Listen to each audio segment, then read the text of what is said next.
கைலாய மலைக்கு போறதுக்கு கைலாயத்துல அனுமதி இல்லை. கைலாயத்துக்கு அனுமதி இல்லாம தான் நிறைய பேர் போறாங்க. ஆனா கன்னியாகுமரியை பொறுத்தளவுக்கு இறைவனால அனுமதி அளிக்கப்பட்ட இடம். இந்த பாறையை போய் தரிசிப்பதோ இந்த பாறைக்கு தூரத்திலிருந்து பார்ப்பதோ அவ்வளவு பெரிய செயல்பாடுகள். மக்கள் நினைக்கிற மாதிரி, நீங்க நினைக்கிற மாதிரி இது ஒரு சுற்றுலா தலமோ இது ஒரு வியூ பாயிண்ட் இல்லை. மற்ற எல்லா தீர்வுக்கும் யாரோ ஒருத்தர் கொடுத்துருவாங்க. ஆனா உங்களை மொத்தமா மேம்படுத்துறதுக்கு இந்த உலகத்துல யாராலையும் கொடுக்க முடியாது. என் போன்ற ஆட்களை சந்திப்பதனால் நீ என்ன ஆகிறாய் என்றாய்? நீ விரயமாகாமல் தவிர்க்கப்படுகிறாய். உன்னுடைய தனிமையில் உன்னுடைய மரணத்தை நீயே தீர்க்கமாக ஒரு செயல் வடிவம் செய்து கொள்ள முடியும். காவி வேட்டி கணவர் கட்டியிருக்கிறார். அவருக்கு இறைவன் மீது நாட்டம், இறைவனை தேடுகிறார் என்று ஒரு தாய் நினைக்கிறார், ஒரு மனைவி நினைக்கிறார். சத்தியமாக அது இல்லை.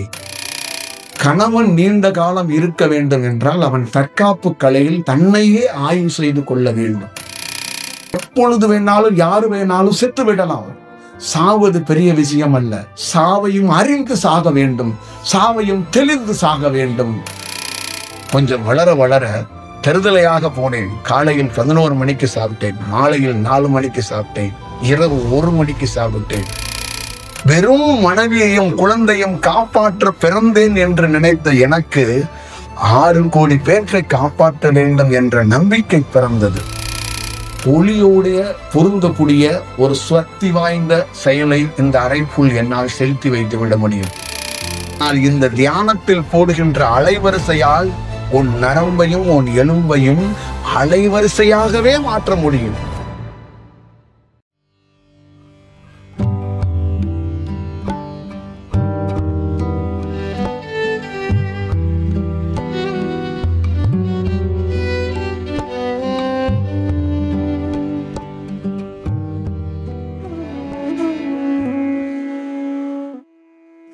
அதான் இந்த இடத்துக்குள்ள இருக்கிற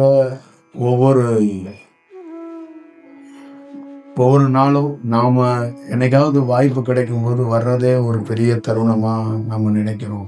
அதனால இந்த இடத்துக்குள்ள அப்படி ஒரு மகத்துவமும் உண்மை தத்துவமும் அது இருக்கு.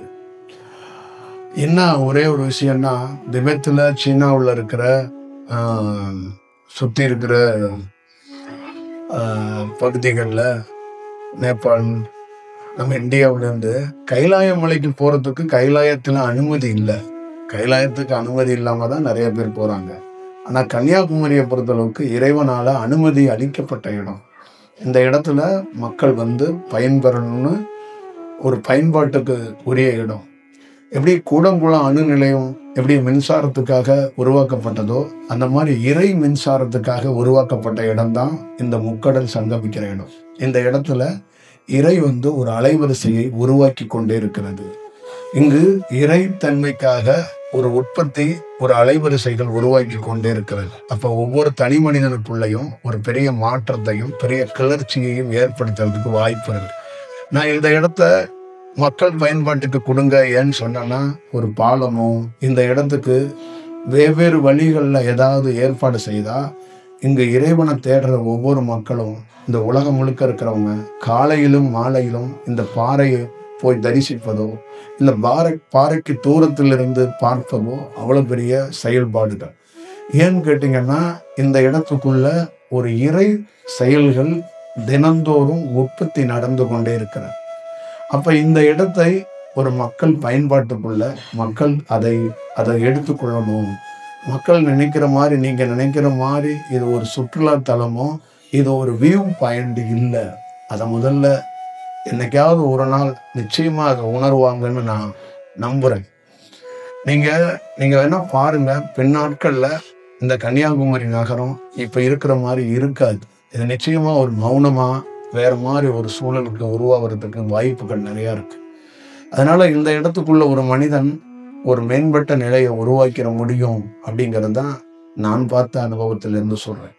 நான் தினந்தோறும் இதுக்குள்ளே இருந்து ஒரு பெரிய அனுபவத்தை பார்க்குறோம். மீண்டும் அது இந்த இடத்துக்குள்ளே என்னை மீண்டும் வர வைக்கிறதுக்கு வாய்ப்புகள் எதுன்னா, இந்த இடத்துக்குள்ளிருந்து நாம் எதை பெற்றோமோ அதை பற்றி மக்களிடம் விவாதிக்க வைப்பதற்காகத்தான் இங்க வர வைக்குது. இந்த சந்திப்பு எதை நோக்குது அப்படின்னா, ஒரு தனி மனிதர்களை மேம்படுத்த வைப்பதற்காகத்தான் நான் வந்திருக்கிறேன். நான் உங்களுடைய தேவை பூர்த்தி செய்வது அப்படிங்கிறது, நீங்களே உங்க தேவையை பூர்த்தி செஞ்சிட முடியும். உங்ககிட்ட படிப்பு இருக்கு, படிப்பே இல்லைன்னாலும் ஒரு கல்லு தூக்கி கூட உங்க தேவையை பூர்த்தி செஞ்சிருவீங்க.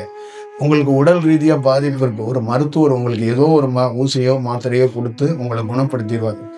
உங்களுக்கு பசியா இருக்கு, ஒரு தாய் உங்களுக்கு உணவு கொடுத்து சரி செஞ்சிருவா. இல்லைன்னா யாரோ ஒரு உறவினர்கள் கூட உணவு கொடுத்துருவாங்க. இல்லை ஏதோ ஒரு சாமியார் கூட உங்களுக்கு உணவு கொடுத்து அது பூர்த்தி செய்துருவாங்க. அப்ப பணம், நோய்க்கு, மற்ற எல்லா தீர்வுக்கும் யாரோ ஒருத்தர் கொடுத்துருவாங்க. ஆனா உங்களை மொத்தமா மேம்படுத்துறதுக்கு இந்த உலகத்துல யாராலையும் கொடுக்க முடியாது. அந்த உன்னத தருணத்தை, அந்த உன்னதமான செயலை இங்க யாராலையும் ஏற்படுத்த முடியாது. அந்த செயல் வடிவத்தை நீங்க ஏற்படுத்தி வச்சுக்கிட்டீங்கன்னா உங்க வாழ்க்கை ரொம்ப நல்லா இருக்கும்.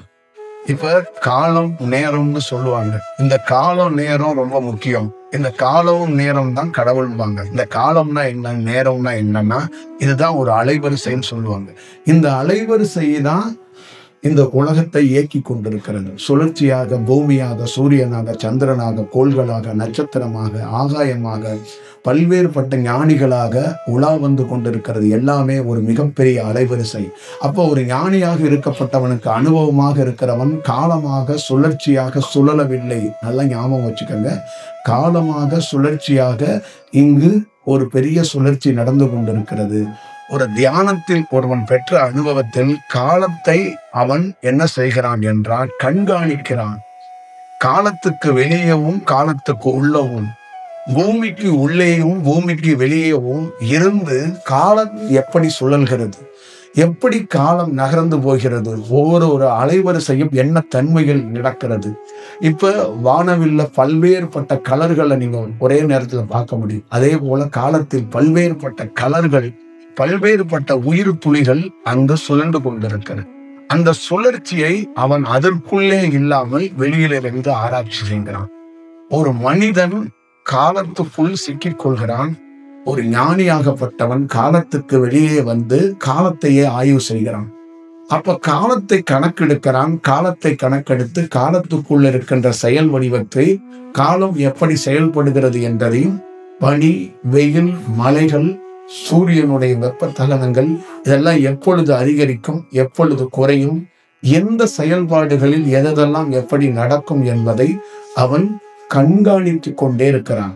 அந்த கண்காணிக்கும் அந்த செயல்பாடுகளிலே மனித குலம் பிறப்பது, இறப்பது, இந்த உருவாக்குதலையும் அவனை அறிந்து இதை எப்படி நீங்கள் மேம்படுத்திக் கொள்ள வேண்டும் என்பதையும் அவன் உணர்த்தி சொல்கிறான்.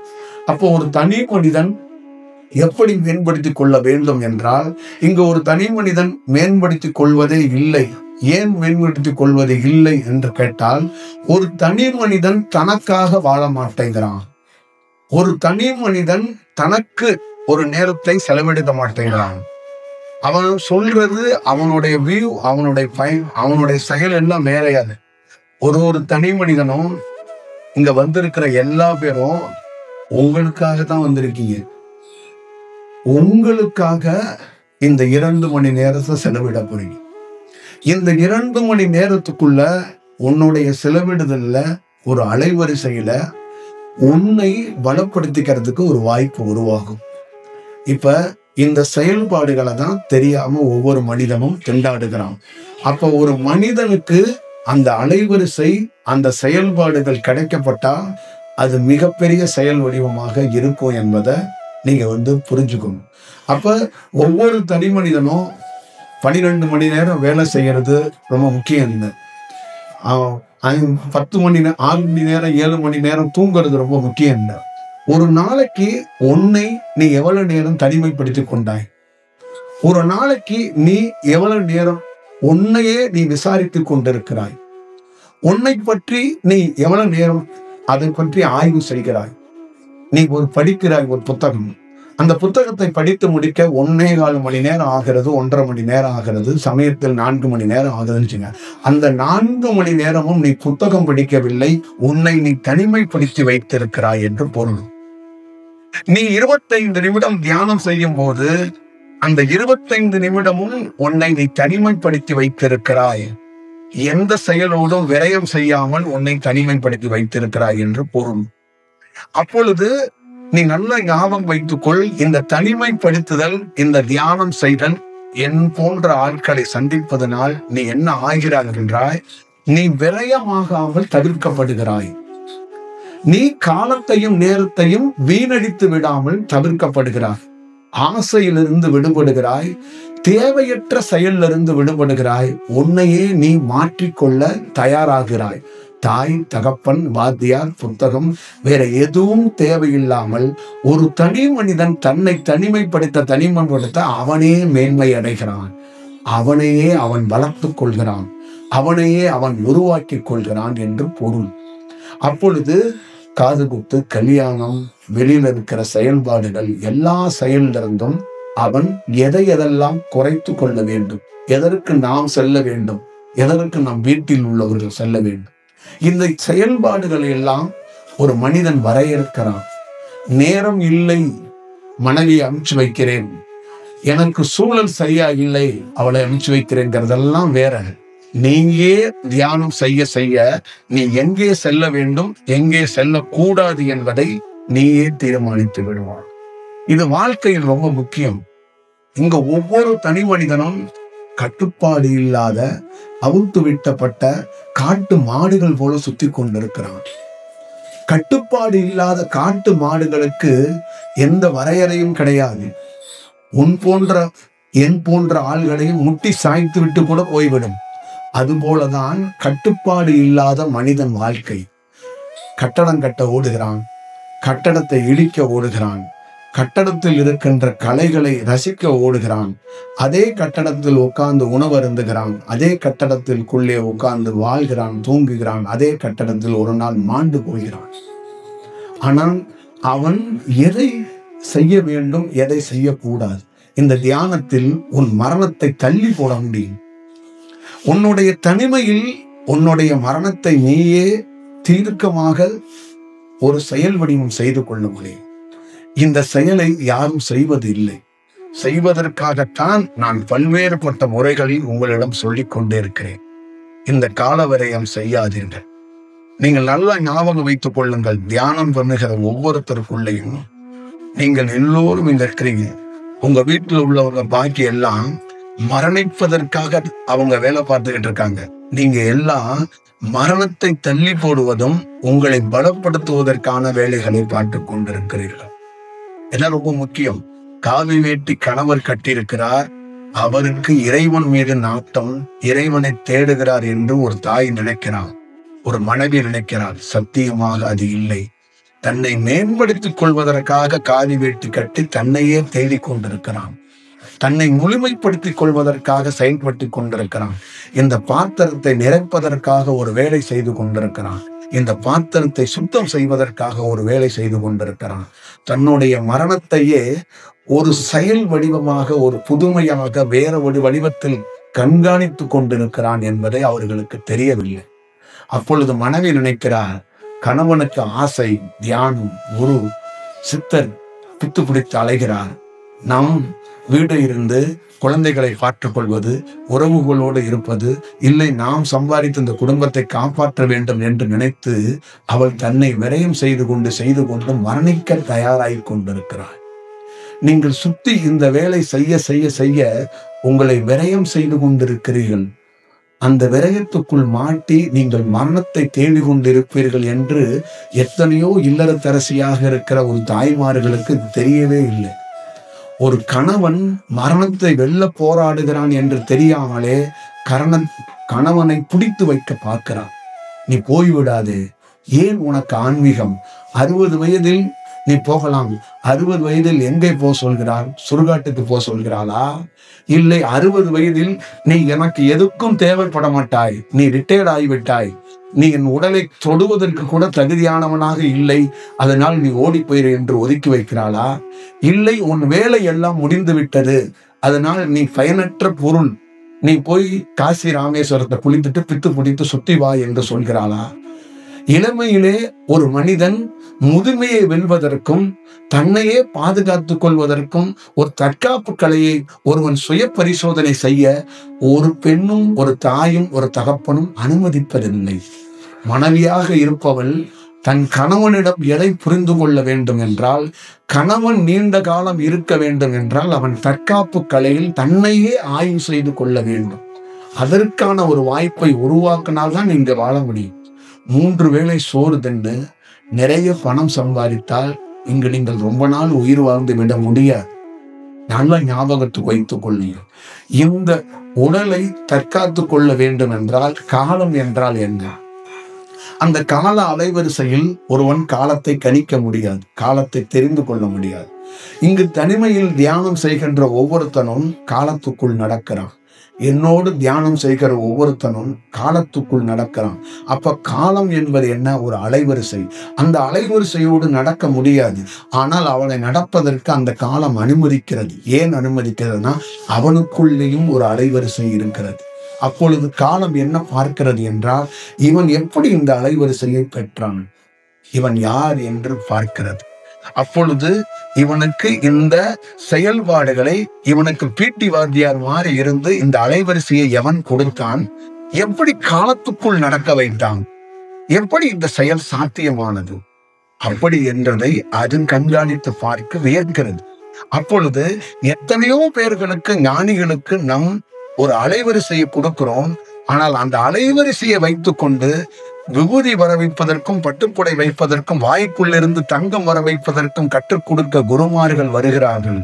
ஆனால் எவன் ஒருவன் காலத்தையும் நேரத்தையும் கடப்பதற்கும் அந்த அலைவரிசையை இன்னொரு அலைவரிசையோடு ஐக்கியமாக்கிக் கொள்வதும், ஒரு பொருளோடு இன்னொரு பொருளை சேர்த்துக் கொள்வதும், இந்த அண்ட சராசரத்தில், இந்த பிரபஞ்சத்தில் அலைவரிசையாக நிறைந்து கிடக்கின்ற இந்த அலைவரிசையோடு பயணிக்கிறதையும் எவன் ஒருவன் கற்றுக் கொடுப்பான். அப்ப கற்றுக் கொடுப்பதை பார்த்துவிட்டு இவ்வளவு பெரிய துணிச்சலோடு அலைவரிசையோடு ஒருவன் நடந்து வருகிறானே, ஒரு மனிதன் நடந்து வருகிறானே என்று அலைவரிசை வியப்பாக பார்க்கிறது. அப்பொழுது உங்கள் வாழ்க்கையில் என்ன ஆகிறது என்றால், காலத்தையும் நேரத்தையும் நீங்கள் எளிதாக கடக்கிறீர்கள். உங்கள் வாழ்க்கையில் எத்தனை துன்பங்கள் துயரங்கள் இருந்தாலும் உங்களுக்குள் இருக்கின்ற அலைவரிசை பரிணாம வளர்ச்சியை அடைகிறது, ஒரு பரிணாம செயல்களை அடைகிறது. வெறும் தியானம் அல்ல. உங்கள் வீட்டில் சொல்லுங்கள், நீங்கள் செய்வது வெறும் தியானம் அல்ல. இந்த மனித குலத்துல உங்கள் உடலையும் உங்கள் உயிரையும் மேம்படுவதற்காக ஒரு பெரும் பணி, பெரும் செயல். எப்பொழுது வேணாலும் யாரு வேணாலும் செத்து விடலாம். சாவது பெரிய விஷயம் அல்ல. சாவையும் அறிந்து சாக வேண்டும், சாவையும் தெளிந்து சாக வேண்டும். செய்கின்ற வேலைகளை ஒரு உன்னதமாக செய்ய வேண்டும். உன்னுடைய தனிமை, உன்னுடைய தியானம் உன்னை பலப்படுத்தி உன்னை உருவாக்கி கொண்டிருக்கிறது. என்னை எப்படி பலப்படுத்திய? நான் சுத்தி தெரிந்தேன். காலையில் 8 மணிக்கு சாப்பிட்டேன், மதியம் 1 மணிக்கு சாப்பிட்டேன், இரவு 8 மணிக்கு சாப்பிட்டேன். கொஞ்சம் வளர வளர தருதலையாக போனேன். காலையில் 11 மணிக்கு சாப்பிட்டேன், மாலையில் 4 மணிக்கு சாப்பிட்டேன், இரவு 1 மணிக்கு சாப்பிட்டேன். காலையில் 4 மணிக்கு எழுந்தவன் அடுத்த அதிகாலையில் 4 மணிக்கு எந்திரித்தவன் 10 மணிக்கு எந்திருக்கிறேன். ஒரு தருதலையாக தரங்கட்டு போய் எதை எப்படி வேணாலும் உட்கொள்ளலாம், எதை எப்படி வேணாலும் வாழலாம். அந்த ரூபாய் நோட்டுக்காக நான் எந்த படியில் வேணாலும் செய்யலாம், எந்த பக்கம் வேணாலும் போகலாம். ஒரு மனிதனை சந்தோஷப்படுத்துவதற்காக, ஒரு மனிதனை மேம்படுத்துவதற்காக, என் உறவு தங்கம் இருந்தால் பணம் இருந்தால் என்னை மதிக்கிறது என்பதற்காக நான் தரங்கட்ட வேலைகளை செய்தேன், தரங்கட்டு போனேன். ஒரு நாள் எனக்குள்ளே ஒருவன் பரிமாற்றத்தை கொடுத்தான். இந்த வேலைகளை செய்து கொண்டிருந்தால் இந்த தங்கமும் பணமும் உன்னை மேம்படுத்தாது. இந்த சுத்தி இருக்கிறானே உன் உறவு உன்னை மேம்படுத்தாது. உன் எல்லா செயலுக்கும் கூட வருவான், உன் மரணத்துக்கும் கூட வருவான். ஆனால் உன்னை நல்வழிப்படுத்த கூட வரமாட்டான். இதெல்லாம் விட்டு ஒளி. அப்படி என்பதற்காக எனக்குள்ளே ஒரு தியானம் கிடைத்த போது, அப்ப எனக்குள்ளே என்ன கிடைத்தது என்றால் ஒரு ஒழுங்கு கிடைத்தது. இந்த உடலை மேம்படுத்திக் கொள்வதற்காக ஒரு ஒழுங்கு கிடைத்தது. அப்பொழுது நான் என்ன செய்தேன் என்றால் இரைச்சல்களிலிருந்து விடுபட்டேன். நல்ல ஞாபகம் வச்சுக்கோங்க, இரைச்சலிலிருந்து விடுபட்டேன், மனிதர்களிடம் இருந்து விடுபட்டேன். இந்த ஆசை என்ற சொல்லிலிருந்து விடுபட்டேன். இந்த கேளிக்கை விடுதியிலிருந்து விடுபட்டேன். கேளிக்கை கூற்றிலிருந்து விடுபட்டேன். ஒரு மனிதன் இப்படித்தான் அப்படி என்பதை மாற்றிக்கொண்டேன். அந்த தனிமையும் அந்த தியானமும் என்னை வளர்ச்சி அடைய செய்த போது இந்த உயிரும் இந்த உடலும் பயனுள்ளதாக மாறியது. எனக்கே ஒரு புது நம்பிக்கையையும் புது வெளிச்சத்தையும் கொடுத்தது. வெறும் மனைவியையும் குழந்தையும் காப்பாற்ற பிறந்தேன் என்று நினைத்த எனக்கு, ஒரு 6 பேரை காப்பாற்றுவதுதான் கடமை என்று நினைத்த எனக்கு 6 கோடி பேற்றை காப்பாற்ற வேண்டும் என்ற நம்பிக்கை பிறந்தது. எல்லாத்தையும் காப்பாற்றி விட முடியும், இவர்களையும் நம்மர்கள் ஒரு நல்ல செயல்களை செய்துவிட முடியும் என்ற அந்த உத்வேகம் அங்கு பிறந்தது. அந்த உத்வேகம் பிறப்பதற்கு நான் செய்த பணி எது என்று கேட்டால் என்னை தனிமைப்படுத்திக் கொண்டதுதான். 6 மணி நேரம் வேலை, 10 மணி நேரம் தனிமை. இந்த 6 மணி நேரத்துக்குள் என் தேவைகளை அனைத்து நான் பூர்த்தி செய்து விடுகிறேன். இந்த 10 மணி நேரத்துக்குள் இந்த உடலுக்கும் உயிருக்கும் தேவையானதை அனைத்தும் நான் செய்து கொள்கிறேன். அப்பொழுது என் வாழ்க்கை மேம்பட்ட நிலையில் மாறப்படுகிறது. மாறப்பட்டதனால தான் பல்வேறுபட்ட மக்களை சந்தித்து நீங்கள் உங்களை மேம்படுத்திக் கொள்ளுங்கள் என்று நான் பல நாள் சொல்லிக் கொண்டே இருக்கிறேன். இந்த கட்டடம் வைத்திருக்கிற இந்த முதலாளி என்ன செய்துவிட முடியும் என்று நீங்கள் நினைக்கிறீர்கள்? இந்த முக்கடலை பற்றி அவரால் என்ன அறிந்து விட முடியும் என்று நீங்கள் நினைக்கிறீர்கள்? நீங்களே நினைத்து பாருங்கள். இதே ஊரில் பிறந்து இதே ஊரில் வளர்ந்து இந்த கடல்களில் எத்தனையோ முறை பயணித்த ஒரு மீனவனால் இந்த முக்கடலை என்ன அறிந்து விட முடியும்? என்ன அறிந்து வைத்திருக்கிறான்? சொல்லிவிட முடியுமா? சொல்ல முடியாது. அப்பொழுது ஏன் என்று கேட்டால் அவன் விரயம் செய்து கொண்டிருக்கிறான். அவனுக்கு வழிகாட்ட ஆள் இல்லை. மீன் பிடிக்க கற்றுக் கொடுத்தவன், அவனுக்கு படகை இயக்க கற்றுக் கொடுத்தவன், வாழ கற்றுக் கொடுத்தவன் இந்த கடல் என்ன என்று கற்றுக் கொடுக்கவில்லை. அதை கற்றுக்கொள்ள அவனும் உயரவில்லை. அதனால் அவன் பயன்படுத்திய இந்த கடலை என்ன என்று தெரியாமலே செத்து போகிறான். 1000 கோடி வைத்து கன்னியாகுமரியில் கோடீஸ்வரனாக இருப்பது முக்கியமல்ல. அந்த கோடிகளை தாண்டி நீ நடக்கிற தரை, இந்த தரை எப்படி உருவானது? அதை உன்னால் ஒரு நிமிடம் சிந்தித்த உன்னால் அதை உணர்ந்து விட முடியுமா? இந்த தரை என்னை சுமக்கிறதா, இல்லை நான் இந்த தரையை சுமக்கிறேனா?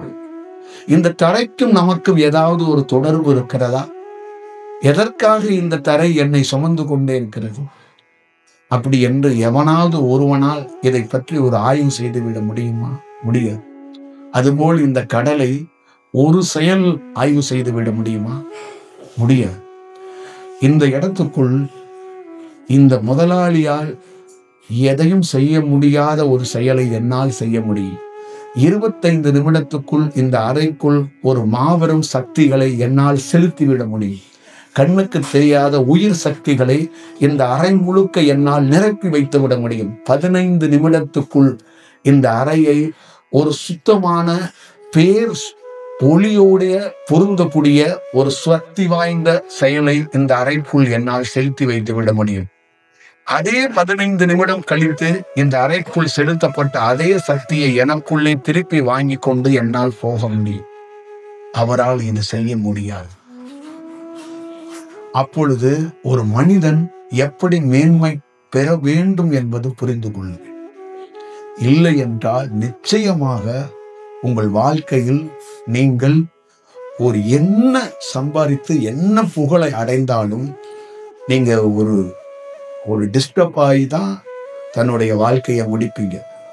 இந்த உடல் வயதாக வயதாக உறுப்புகள் எல்லாம் தேய்வடைந்து கால்களில் இருக்கின்ற நரம்புகள் எலும்புகள் எல்லாம் தேய்வடைந்து நீங்கள் வயதாகி மரணமடைய போவீர்கள். ஆனால் உங்கள் அலைவரிசை தனிமையாக படுத்தி கொண்டு தியானம் பண்ணுகிறவன் அலைவரிசைக்கு வயது இல்லை என்பதை தெரிந்து கொள்வான். அலைவரிசை அங்கு தேய்வதில்லை, அது வளர்கிறது, அது பிரகாசிக்கிறது. அதை வைத்திருப்பவன் பிரகாசமாகத்தான் இருப்பான். அப்படி என்பதை தெரிந்து கொள்ளுங்கள். நீங்கள் போடுகின்ற உணவால் உங்கள் எலும்பை நீங்கள் சரியாக வைத்துக் கொள்ள முடியாது. நீங்கள் போடுகிற உணவால் உங்கள் நரம்பு மண்டலங்களை சரியாக வைத்துக் கொள்ள முடியாது. ஆனால் இந்த தியானத்தில் போடுகின்ற அலைவரிசையால் உன் நரம்பையும் உன் எலும்பையும் அலைவரிசையாகவே மாற்ற முடியும். அதை ஒரு வேற ஒரு வடிவத்துக்குள் செய்துவிட முடியும் என்பதை நீங்கள் புரிந்து கொள்ளுங்கள். அப்பொழுது என்ன ஆகிறது என்பதை நீங்கள் நன்றாக தெரிந்து கொண்டு ஒரு செயல்படுங்கள்.